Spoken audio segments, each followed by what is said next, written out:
Jansangram news, बातमीची सत्यता हीच आमची ओळख। प्रशासक म्हणून सरपंच यांना मिळणार 6 महिन्याची मुदतवाढ। महाराष्ट्र शासनाचा नवा आदेश।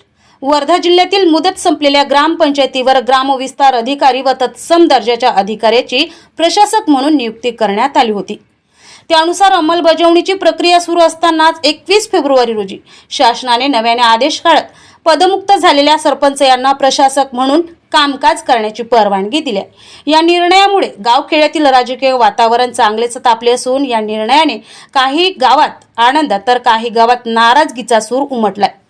वर्धा जिल्ह्यात एकूण 521 ग्रामपंचायती असून यात बहुतांशी ग्रामपंचायतीची सरपंच पदाची मुदत संपलेली आहे, तर काही ठिकाणी मार्च महिन्याअखेरपर्यंत मुदत संपणार आहे। तेथे नव्याने निवडणुका होणे अनिवार्य असून कार्यकाळ संपल्यानंतर त्याच सरपंचातून प्रशासक म्हणून 6 महिन्याची जबाबदारी देण्यात येत असेल तर तो निर्णय संविधान विरोधात मानला जाऊ शकतो।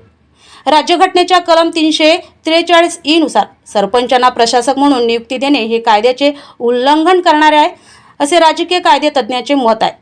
या निर्णयाच्या विरोधात काही विरोधी पक्षातील नेते, सामाजिक संघटना न्यायालयात जाण्याची शक्यता असल्याने न्यायालय काय निर्णय देते याकडे सर्वांचे लक्ष लागलेले आहे। दिलीप पिंपळे, जनसंग्राम न्यूज, वर्धा।